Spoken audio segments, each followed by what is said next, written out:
ഹാർട്ടിൽ block ഉണ്ടെന്ന് അറിഞ്ഞു കഴിഞ്ഞാൽ ആ ബ്ലോക്കിന്റെ ഒരു ശതമാനം നോക്കിയിട്ട് പെട്ടെന്ന് ആൻജിയോപ്ലാസ്റ്റിയോ ബൈപ്പാസോ അത് ചെയ്യല്ല വേണ്ടത്. കാർഡിയോളജിസ്റ്റിനെ സംബന്ധിച്ചിടത്തോളം രോഗിക്ക് ബ്ലോക്കിന് അറിഞ്ഞു കഴിഞ്ഞാൽ കാർഡിയോളജിസ്റ്റ് ഒരു ഡിസിഷൻ ട്രീ ഉണ്ടാക്കും. എന്ന് വെച്ചാൽ പല കാര്യങ്ങൾ ഒത്തു നോക്കിയിട്ടാണ് ബ്ലോക്കിന്റെ റിസ്ക് നോക്കുക, അതുപോലെ ബ്ലോക്ക് നീക്കണോ എന്നുള്ള തീരുമാനം എടുക്കുക. ഇതിൽ എന്തൊക്കെയാണ് വരുന്നത് എന്നുള്ളത് നമുക്കൊന്ന് നോക്കിയാലോ. ഒന്നാമത്തെ കാര്യം ലക്ഷണങ്ങൾ എന്ന് വെച്ചാൽ രോഗിയെ സംബന്ധിച്ചിടത്തോളം ഹൃദയത്തിൽ നിന്നും വരുന്ന ലക്ഷണങ്ങളാണ് ബ്ലോക്കിന്റെ പെർസെൻറ്റേജിനേക്കാളും ഒരു കാർഡിയോളജിസ്റ്റിന് പ്രധാനം. പലപ്പോഴും രോഗിയുടെ ഹൃദയത്തിൽ 90% ബ്ലോക്ക് ഉണ്ടാവും, പക്ഷേ ലക്ഷണങ്ങൾ ഉണ്ടാവണമെന്നില്ല. എന്നാൽ ഒരു 70% ബ്ലോക്കിൽ നിന്ന് കടുത്ത നെഞ്ചുവേദന ഉണ്ടാവും. അങ്ങനെ ഉണ്ടെങ്കിൽ ഈ 70% ബ്ലോക്കാണ് കാർഡിയോളജിസ്റ്റ് നീക്കിക്കളയാൻ വേണ്ടിയിട്ട് നിർബന്ധം പറയാം. എന്ന് വെച്ചാൽ പലപ്പോഴും ബ്ലോക്ക് ചികിത്സ ലക്ഷണവുമായി ബന്ധപ്പെട്ടാണ് ഇരിക്കുന്നത്. രണ്ടാമത് നമ്മൾ ശ്രദ്ധിക്കുന്നത് ബ്ലോക്കിന്റെ സ്ഥാനമാണ്. ഇപ്പോൾ ഹൃദയത്തിലെ മെയിൻ ഭാഗത്ത് ഒരു 50% ബ്ലോക്ക് ഉണ്ടെന്ന് വിചാരിക്കുക. അതല്ല, ഹൃദയത്തിന്റെ മെയിൻ അല്ലാത്ത ഭാഗത്ത് ഒരു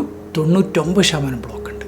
ഇങ്ങനെ ഉണ്ടെങ്കിൽ ഹൃദയത്തിൻ്റെ മെയിൻ ഭാഗത്തുള്ള ബ്ലോക്ക് 50% ആണെങ്കിൽ പോലും അതാണ് കൂടുതൽ അപകടം ഉണ്ടാക്കുന്നതും നീക്കേണ്ടതും. മൂന്നാമത്തെ കാര്യം ബ്ലോക്കുകൾ എത്ര രക്തക്കോയിലുകളെ ബാധിച്ചു എന്നുള്ളതാണ്. കൂടുതൽ രക്തക്കോയിലുകൾ ബാധിച്ചിട്ടുണ്ട്, കൂടുതൽ രക്തക്കോയിലുകളിൽ ബ്ലോക്ക് ഉണ്ടെങ്കിൽ അത് ബൈപ്പാസ് വരെ എത്തിപ്പെടാനുള്ളൊരു സാധ്യതയുണ്ട്. നേരെ മറിച്ച് ഒരു ബ്ലോക്കാണ് 100% അടഞ്ഞു കിടക്കുന്നതെങ്കിൽ പോലും ചിലപ്പോൾ മരുന്ന് ചികിത്സ മതിയാവും. ചുരുക്കി പറഞ്ഞാൽ കൂടുതൽ രക്തക്കോയിലുകൾ ബാധിച്ചിട്ടുണ്ടെങ്കിൽ കാർഡിയോളജിസ്റ്റുകൾ അത് ഗൗരവത്തിലെടുക്കും.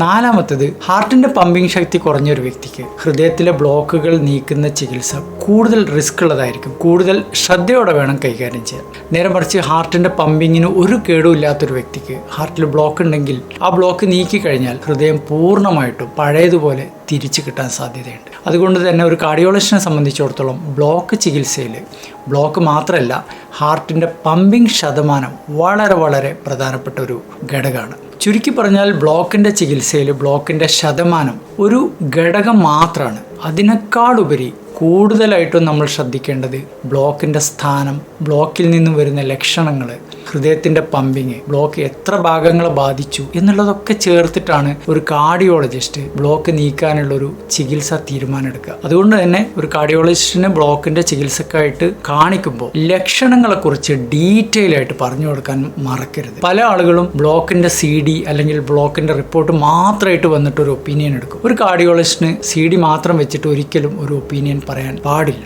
ലക്ഷണങ്ങളില്ലാത്ത 100% അടഞ്ഞുപോയ രക്തക്കോയിലുകൾ പലപ്പോഴും മരുന്ന് ചികിത്സ മാത്രം മതിയാവും. ഹൃദയത്തിൽ ബ്ലോക്ക് ഉണ്ടെന്ന് കണ്ടെത്തി കഴിഞ്ഞ ആളുകൾക്കായിട്ട് ഈ വീഡിയോ ഒന്ന് ഷെയർ ചെയ്ത് കൊടുക്കുക.